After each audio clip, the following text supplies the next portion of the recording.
Welcome to episode 9 of The Making of Pakistan, Unpacking the Roots of a Nation. In this episode, we turn to Chapter 8 of K.K. Aziz's thought-provoking work, which explores the failed efforts to unify Hindus and Muslims, despite spiritual common ground, and the growing momentum of Muslim nationalism that culminated in the creation of Pakistan.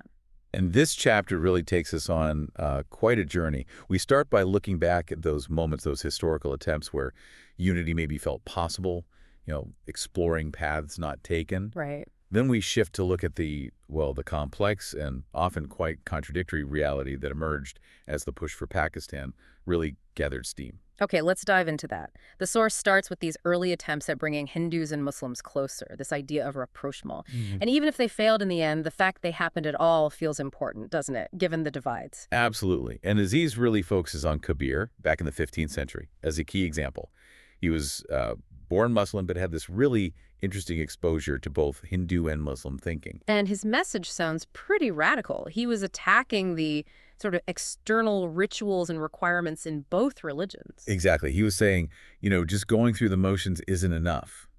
But what's really crucial, and Aziz makes this point very clearly, is how he criticized them. How so? Well, with Hinduism, he went after fundamentals, things like caste, untouchability, idol worship, the core stuff. But with Islam, he only criticized the rituals, the outward practices, never the basic theology. Okay. So a fundamental critique of Hindu practice, but only a critique of Islamic ritual, not its core beliefs. And the source says his own thinking was basically Islamic. Yeah, his framework, his arguments, his language, fundamentally Islamic, according to Aziz. His whole mission was based on finding this spiritual common ground. He believed if people connected there, then social, cultural, political unity would sort of follow naturally. It sounds quite idealistic, almost. How did people actually take it? Well, initially. First, people were startled. Then, pretty quickly, it just seemed to enrage everyone, Hindus and Muslims. Both sides felt attacked. Yes. They felt he was undermining their beliefs, their traditions. It wasn't seen as unity. It was seen as, subversive. It got serious enough that the case went all the way to the emperor, Sikandar Lodi. The Sultan, right. What was his reaction? Aziz notes he basically just dismissed it, told Kabir to maybe preach somewhere else so he wouldn't stir things up. Which, intriguingly, the source hints might show the authorities still saw Kabir as a Muslim, despite the controversy. Interesting nuance, but Kabir did attract followers, didn't he, despite the opposition? He did, yes, a dedicated group. But even they couldn't quite bridge the divide. After his death, his followers remained split into Hindu and Muslim groups. It really shows how deep those lines were. So a powerful attempt, influential later on with figures like Guru Nanak, but ultimately it didn't fundamentally change the dynamic. Which brings us to a really key question Aziz raises. Why didn't Muslims, by and large, follow this kind of spiritual path to unity? This is where you really have to try and see it from the Muslim perspective at the time.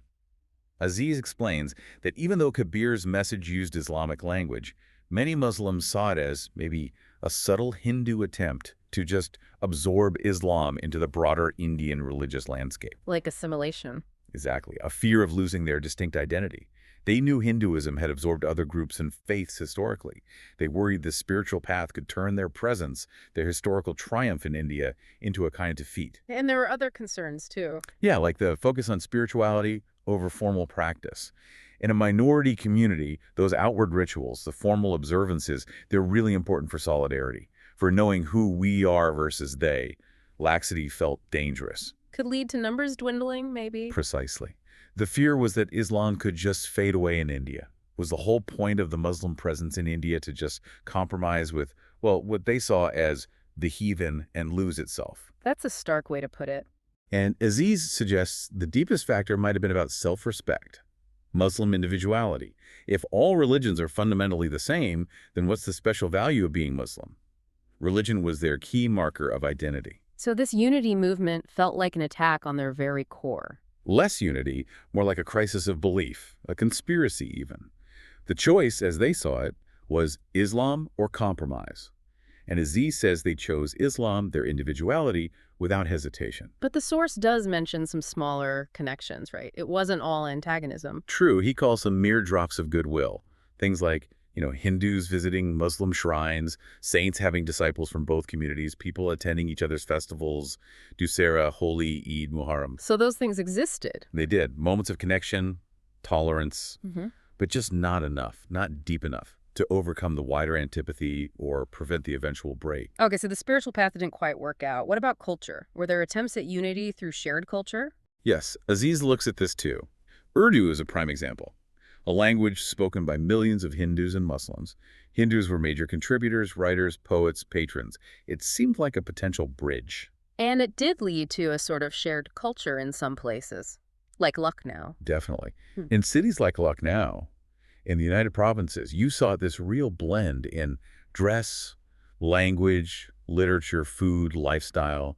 Friendships crossed the religious lines, although Aziz notes intermarriage was still basically impossible. Literary gatherings, things like that. Yeah, where religion didn't seem to matter as much. In peaceful times, there were definite signs of a common culture evolving. But again, the source points out some serious weaknesses that stop this cultural fusion from becoming a real foundation for unity. A huge one was that it was mostly urban, confined to big cities, Aligarh, Allahabad, Lucknow, Hyderabad. It just didn't really reach the rural areas where often the ill feeling was stronger. Aziz even suggests it was partly just an urban versus rural thing, not a conscious Hindu-Muslim effort everywhere. And even in the cities, it was mainly an upper-class phenomenon. Exactly. The elite, the wealthy, they dressed alike, ate alike, went to the same clubs, read the same things. They were united by class, by connections to old courts like Oud, maybe later by a shared insecurity about popular rule coming. It was a closed shop, really. Its values didn't touch the masses. And it didn't spread easily for other reasons, too. Right. Historical reasons, it was rooted in Mughal culture, which was weakening. Economic reasons, the masses couldn't afford that lifestyle. Geographical reasons, it just didn't seem to travel well. Aziz also mentions its very formal nature, this emphasis on manners and politeness, became quite rigid. The source gives that example about looking down on people from other regions, like Punjabis being seen as boors. Yeah, that kind of exclusivity certainly didn't help it spread. But the most fundamental weakness, Aziz argues, was that this common culture was overwhelmingly Muslim in character. It was mostly Hindu elites adopting Mughal ways. Not a genuine give and take. Not really. It was largely one-sided borrowing, so it lacked that deep foundation of shared values, a common outlook, a shared sense of history or future. Which meant it couldn't really stand up to political pressure. Not at all. Aziz says when politics were calm, things looked amicable, maybe partly genuine, partly just, keeping up appearances. But as soon as self-rule was on the horizon, or power and jobs were up for grabs, or riots broke out, this cultural veneer just shattered completely. So with these unity attempts faltering, the focus shifts to the rise of separate nationalisms, and eventually the Pakistan demand. Aziz notes this idea of a Muslim nationality started small but spread, articulated by leaders, building this image of a distinct Muslim India. And here's a really provocative point Aziz makes. He argues that Hindu opposition actually fueled Muslim nationalism. It seemed to thrive on resistance. The more it was opposed, the stronger it got. Like pushing against something makes it push back harder. Exactly. He suggests Muslim enthusiasm for Pakistan was almost directly proportional to Hindu condemnation of it. Nationalism often works like that intense sympathy inside the group, and maybe hostility or distance towards those outside. Aziz then uses this point to pivot towards some really fundamental questions raised by this whole history. He frames it as, asking the right questions is sometimes as valuable as finding the answers. These are the big ones he leaves us with. Was Pakistan actually inevitable? Could some alternative have worked? Why did Muslims in the Hindu-majority provinces support it so fiercely, even though they wouldn't live there? And the big one, how do you square the two-nation theory with millions of Muslims remaining in India? Okay, let's take the first one. Was Pakistan inevitable? Aziz links inevitability very strongly to the British introducing parliamentary government. He points out that moves towards self-government, like the partition of Bengal or the 1909 reforms, happened right alongside the deepening Hindu-Muslim split. The argument being that more self-government meant more fear for the Muslim minority? Precisely. More fear of ending up under permanent Hindu rule. And the Congress consistently opposing things like separate electorates just made that fear worse. Aziz uses the term thraldom-like servitude to capture how Muslims started to see independence not as freedom but potential subjugation by the majority. And he points to the experience of provincial government under Congress from 1937 to 39 as a key turning point, calling it a nightmare for Muslims. He does. That period seemed to convince many Muslims that independence within a united India wouldn't mean freedom for them, just being a perpetual, possibly oppressed minority. That's when the idea of a separate state where their freedom would be real truly gained ground, according to Aziz. He even speculates that maybe, just maybe, if the 1935 Constitution had stronger minority safeguards, things might have gone differently. It's a what if, isn't it? But he also points to how the Congress actually ran those provincial governments, what the source terms their arrogance. Citing several experts, Aziz argues this approach destroyed any lingering Muslim trust in a federal setup and just poured fuel on the separatist fire. So the argument Aziz presents is that Congress's refusal, even as late as 1945, to seriously consider Muslim demands for a state reflecting Islamic ideals, basically closed off other options and made Pakistan unavoidable. That's the perspective he develops, yes. Okay, second big question. Were there alternatives to Pakistan? Could something else have been worked out? This is fascinating. Aziz emphasizes that there were actually lots of alternative schemes proposed to solve the Indian problem without splitting the country. Oh, really? From whom? Well, he lists proposals from Muslim thinkers and politicians, people like Abdul Latif, Sir Sikandar Hayat Khan, and also various British plans like the Cripps Mission or the Cabinet Mission Plan. Lots of different ideas were floated. So no shortage of potential alternatives on the table. Not at all. No. But here's the absolute kicker, according to Aziz. All these alternative schemes came from either the Muslim side or the British side. And the Congress, the Hindu leadership. Aziz states very clearly, they offered nothing. Silence. He mentions Rajendra Prasad's book, India Divided, which argued strongly against Pakistan, but proposed no alternative structure for keeping India united while addressing Muslim concerns. Wow, that silence seems monumental. Why does Aziz think this was such a critical error by Congress? He sees it as profound political short-sightedness. Either they genuinely believed the Muslim problem wasn't real or wasn't a major hurdle, or they dismissed Muslim nationalism as just a fringe movement, unrepresentative. Thinking the Muslim League didn't speak for most Muslims. Right, and therefore didn't need serious engagement or compromise. Aziz actually calls this failure to engage Jinnah's triumph. Because it left separation as the only clearly articulated path forward for those demanding change. Pretty much. By refusing to propose or even seriously discuss alternatives, Congress backed themselves and the country into a corner. Aziz suggests they might have believed that just standing firm would eventually force Muslims to accept a united India on Congress's terms. He argues they fundamentally underestimated the strength and depth of Muslim feeling, of Muslim nationalism. Dismissing it with arguments like, oh, they're just converts, or religious nationalism is backward, or they don't even know what they want. Arguments which, Aziz implies, might have comforted the Congress leadership but did absolutely nothing to solve the actual political problem they were facing. Okay, third question, and this one feels really paradoxical. Why did Muslims in the Hindu-majority provinces support Pakistan so strongly, often even more strongly than those in the Muslim-majority areas? It is a real puzzle, isn't it? Aziz highlights this. In the run-up to 47, the Muslim League often had less solid control or support in places like Punjab or Sindh future Pakistan areas than they did in, say, the UP or Bombay, where Muslims were a clear minority. How does he explain that? He gives a few reasons. First, Muslims in the majority areas, well, they felt relatively secure.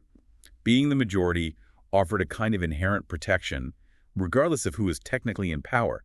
They didn't have that same gut fear of being ruled by Hindus. But for the minority Muslims, it was totally different. Their experience, especially that 1937-39 period under Congress rule, the nightmare, Aziz calls it, filled them with dread. They saw themselves as a permanent minority, always vulnerable. So Jinnah's Pakistan idea offered them a kind of escape hatch, a psychological one at least. Exactly. It captured their imagination. It promised that somewhere, their people, their nation, would be free from the threat of Hindu domination, the Raj they feared. They became incredibly fervent supporters. But here's the catch, the rub, as Aziz puts it. These passionate supporters weren't actually going to be in Pakistan. That's the core of the paradox. Jinnah used the term homeland, yes, but Aziz stresses this was political language. Jinnah explicitly rejected transferring populations. He told Muslims in India to stay put and be loyal citizens. So they were campaigning for a country they wouldn't live in. Why? What are the explanations offered in the source? One is this idea of vicarious suffering, or maybe vicarious triumph. Seeing their nation achieve freedom somewhere else was a powerful psychological compensation for their own precarious position. It felt like a noble sacrifice, perhaps. But maybe not just sacrifice. Probably not entirely.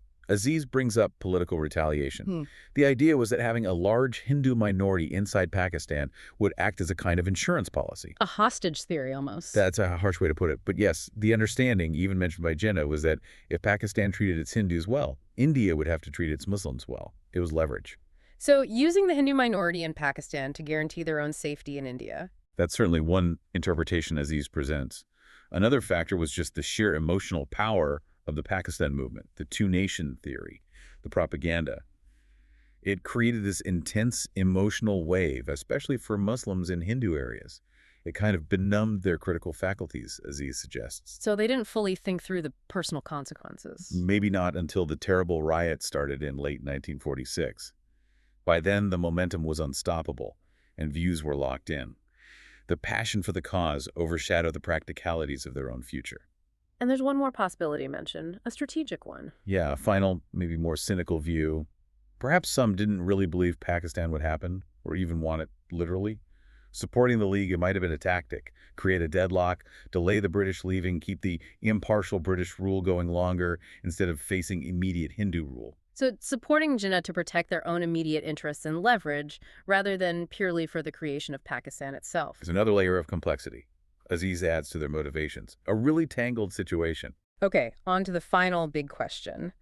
How does the two-nation theory, the idea that all Indian Muslims are one nation square with the fact that millions were left behind in India after partition, if Pakistan was the homeland for this nation, what about those who weren't included? This is the core contradiction Aziz tackles. Yeah. If Pakistan was meant for all Muslims, it implies a massive population transfer, which, as we said, Jinnah rejected. But if it wasn't for all, then the whole one nation claim seems problematic, doesn't it? Geographically, at least. Aziz is quite direct. He says including everyone was never practically contemplated and calls this a serious flaw in the concept. So how does he resolve this quandary, this apparent flaw? He suggests looking at it from the perspective of Jinnah's practical politics. What was Jinnah's ultimate goal? To prevent Muslims from living as a permanent, potentially powerless minority under Hindu rule. Safeguards weren't enough, he believed. So the practical solution was carving out a separate state from the Muslim majority areas. Exactly. That was the practical political aim. And then, Aziz argues, the two-nation theory emerged as the powerful justification for that aim. Ah, so the theory served the political goal rather than the goal perfectly fulfilling the theory. That's how Aziz frames it. The theory provided the philosophical and emotional basis for the demand. Without it, the call for Pakistan might have lacked weight. With it, Muslims had a compelling case for being treated as a separate entity, deserving its own state. It was born out of political necessity. That's how Aziz suggests we understand both the theory's power and its inherent limitations or contradictions. Okay, let's try to pull these threads together. We've tracked this journey from those early attempts at unity, spiritual, cultural eloquence, which ultimately failed to bridge the gap. Through to the rise of this distinct Muslim nationality, which, paradoxically perhaps, gained strength partly because of the opposition it faced. And then wrestling with these really tough questions. Was partition inevitable? Why were there no alternatives offered from the Congress side? The puzzle of minority Muslim support and the practical versus theoretical aspects of the two-nation idea. And Aziz brings it back, in the end, to a fundamental difference in how nation itself was conceived.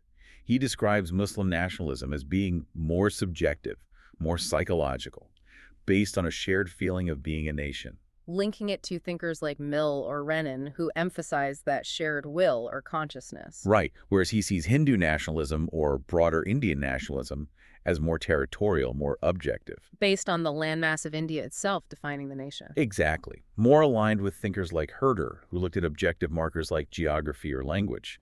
This basic difference, nation defined by feeling versus nation defined by territory, was absolutely fundamental in Aziz's view to understanding why things unfolded the way they did. It really highlights the very different starting points, the different ways people were seeing the world. So a final thought for you, our listeners, to take away from this deep dive. What stands out most to you about this fundamental difference? Aziz points to the subjective versus objective idea of nation. How does thinking about that distinction change how you view the incredibly complex and often painful path to partition? Something to mull over as we conclude this exploration of Chapter 8.